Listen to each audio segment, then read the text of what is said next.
नमस्कार मुलांनो.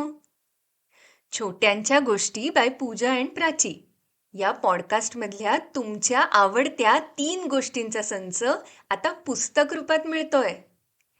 छान छान रंगीत चित्र आणि वाचता येईल एवढं मोठं अक्षर असलेली ही पुस्तकं तुम्हाला नक्की आवडतील.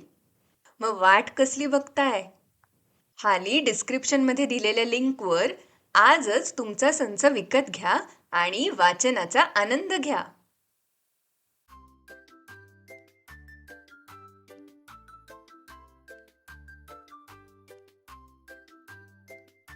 मित्रांनो, आजची गोष्ट जरा खासच आहे, कारण ती मला माझ्या आजोबांनी सांगितली आहे. या गमतीशीर गोष्टीत आपण ऐकणार आहोत आपल्या वाघोबाचं नाव कसं पडलं ते. गोष्टीचं नाव आहे घोब्याचा झाला वाघोबा.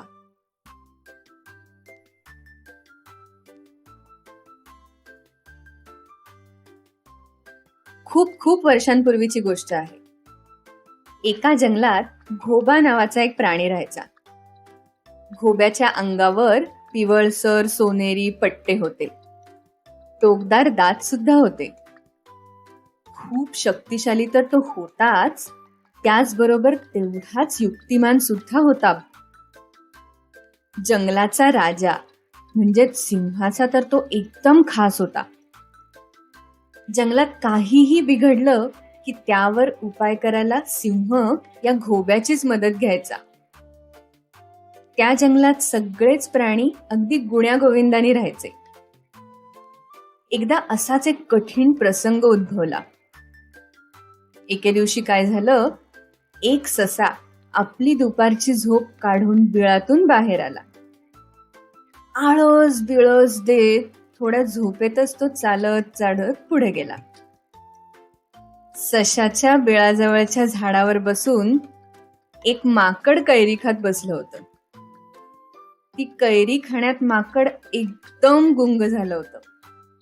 एवढं की ती खाता खाता त्याचा तोल जातोय हेही त्याच्या लक्षात आलं नाही.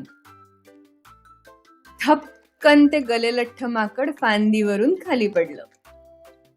पडलं ते पडलं नेमकं झोपेतून उठून बाहेर आलेल्या सशाच्या पाठीवरच. फक्त तोंड पुढे होते म्हणून वाचलं, पण बाकी सशाचं पूर्ण अंग चपटं झालं. ओय ओय करत ससा तिथेच बसून राहिला. त्याला अजिबातच हलता येईना. सशाच्या रडण्याचा आवाज ऐकून जंगलातले प्राणी तिथे जमायला लागले. तिथे जमलेल्या सगळ्याच प्राण्यांनी सशाच्या अंगाला हात लावून बघितला. काहींनी प्रेमाने त्याच्या चपट्या झालेल्या पाठीवरून हात पण फिरवला. कोल्ह्याने कान लावून काही ऐकायला येतंय का ते बघितलं. तर गेंड्याने त्याच्या पाठीचा वास घेतला.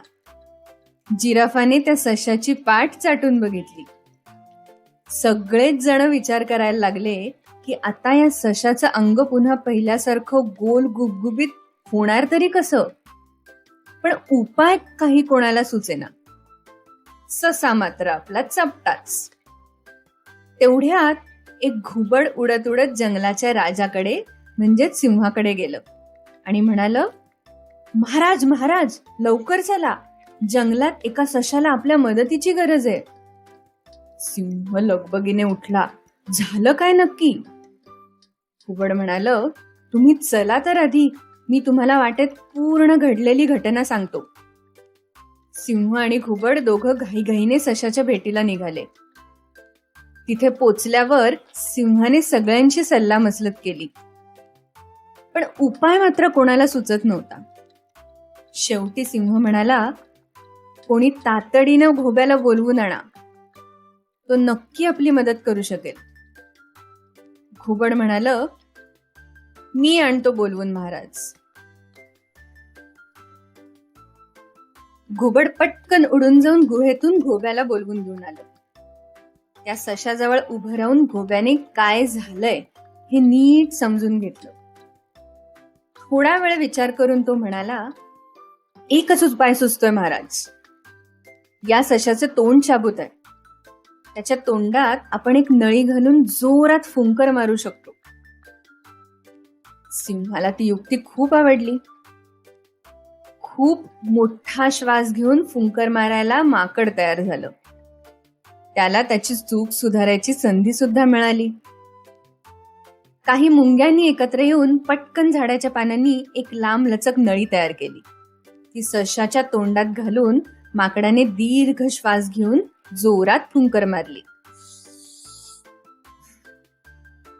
बघतो तर काय आश्चर्य, ससा पुन्हा पहिल्यासारखा गुबगुबीत झाला. उठून नाचायला लागला आणि आनंदाने त्याने सगळ्यांचे आभार मानले. माकडाने त्याला घट्ट मिठी मारून त्याची माफी मागितली. ते सगळं बघून सिंह खूप खुश झाला. वाह घोबा, किती मस्त युक्ती सुचवलीस. सगळ्या जमलेल्या प्राण्यांनी जयघोष केला. वा घोबा, वा घोबा. आणि त्या दिवसापासून घोब्याचं नाव वाघोबाच पडलं. तर असा झाला घोब्याचा वाघोबा. आता जाता जाता एक कविता. उपहारगृहात गेले प्राणी, धम्माल उडवून दिली त्यांनी. मिशापुशीत बोलले मांजर, मला एक इडली सांबार. डोळे फिरवीत बोलला ससा, मला हवा मसाला डोसा. माकड बोलले घेऊन धाव, एक प्लेट भजी लाव. फुरफुर करून बोलला घोडा, मला नुसता मेदूवडा. उंट बोलला फिरवून मान, मला एक जेवण आण. गाढव बोलले हलवून कान, आपण खाणार आईस्क्रीम छान. आणि शेवटी वाघोबा आले, तेव्हा सगळेच पळून गेले.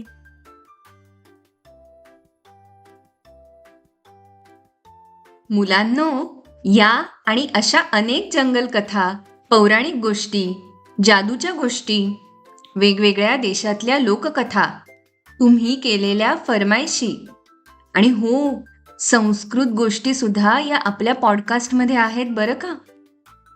त्या नक्की ऐका आणि आम्हाला छोट्यांच्या गोष्टी @gmail.com वर सांगा की तुम्हाला यातल्या कुठल्या गोष्टी आवडल्या ते. काय? अच्छा,